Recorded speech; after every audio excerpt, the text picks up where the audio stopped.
Hi, my name is Donna Gubler. I am supposed to just make a short video on the article that I read about the Space Shuttle Challenger explosion back in 1986.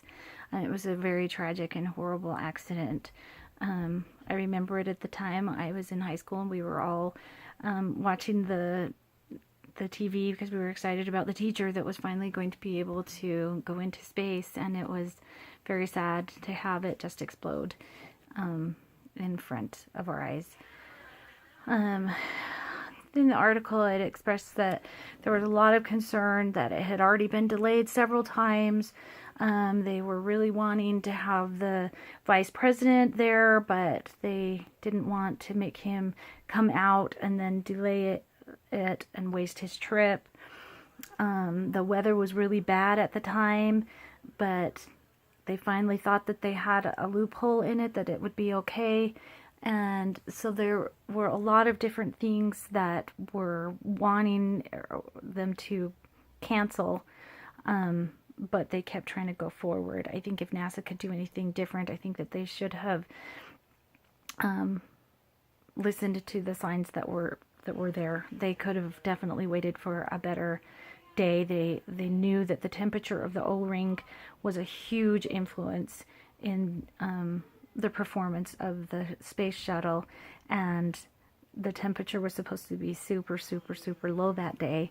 So they knew it was going to be an issue to begin with, but yet they still went on because they didn't want the vice president to make a trip that he didn't need to. That's a very silly decision to me. They had a meeting the night beforehand to talk with all of the engineers and the managers that had stuff to do with building the space shuttle, and most of them all were saying, let's cancel the launch because it's not safe.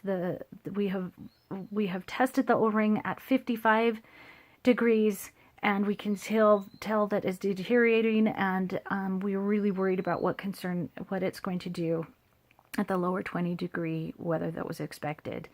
At first, they wrote a statement saying that they recommended that the launch be canceled, but there were several other people that came and questioned that and tried to get them to overturn it. Instead of taking advice from the engineers who actually worked on the Challenger and knew and designed the O-rings and knew that it was an unsafe thing, they went over their heads and talked to the managers instead. And the managers finally relented and said, we will go ahead with the launch, even though they knew that it was unsafe. The ground for this was that since they didn't have any testing at that temperature, they had no proof that it was unsafe, which in my mind is another huge mistake, because if you don't have proof that it's not safe, they didn't have proof that it was safe either. So they should have erred in the other direction. Also, the day of the launch, there were several people who had to sign off on different things that were going on during the countdown, and they were not even the same people who were aware of the problems. And if they had known that there was an issue with the temperature or the O-rings, then I think that they probably would have canceled. But since the communication wasn't there, they didn't even know that there was a problem, and they let it go on. I think that Roger Boyce Jowley, I don't know how to say his name, I think he did everything that he could as an engineer to stop the launch.